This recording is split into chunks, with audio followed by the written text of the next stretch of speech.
2006-এর পরে বিরোধী দল করেছি, খালেদা জিয়া তো আমাদের মা হয়, কারণ তিনি আমাদের আগলে রেখেছে।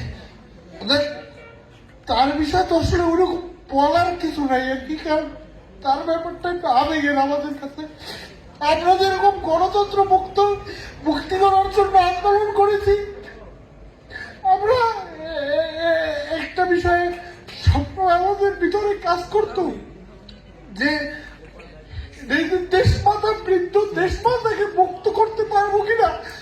সমস্ত আন্দোলনে আমার মধ্যে এই বিষয়টা কাজ করতো। আমি 2018 সালে ঢাকায় গ্রেপ্তার হয়েছিলাম। দেশনেত্রী বেগম খালেদা জিয়া যখন প্রতিনিয়ত হাজিরা দিত কোর্টে, হাজিরা থেকে আমার মনে আছে যে আমাদের তখন শীতে ম্যাডাম তখন মানে তার পক্ষ থেকে, দেশমাতার পক্ষ থেকে আমরা সোয়েটার পেয়েছি ভিতরে।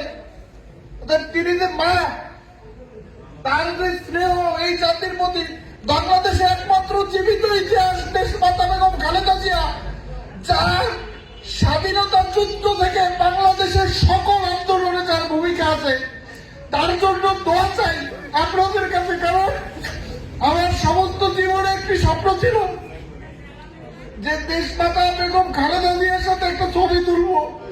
হয়তো সেই স্বপ্ন আল্লাহ রাব্বুল আলামিন জানেন তার কাছে গিয়ে একটি ছবি তোলার স্বপ্ন পূরণ হবে কিনা, কিন্তু আল্লাহর কাছে দোয়া চাই, আপনাদের সবার কাছে দোয়া চাই। কোনো বক্তব্য না যে আজকে বাংলাদেশে সবচেয়ে যদি বলেন যে বাংলাদেশে সবচেয়ে নির্যাতিত ব্যক্তিকে, সবচেয়ে বদনাম ব্যক্তি হচ্ছে দেশমাতা বেগম খালেদা জিয়া।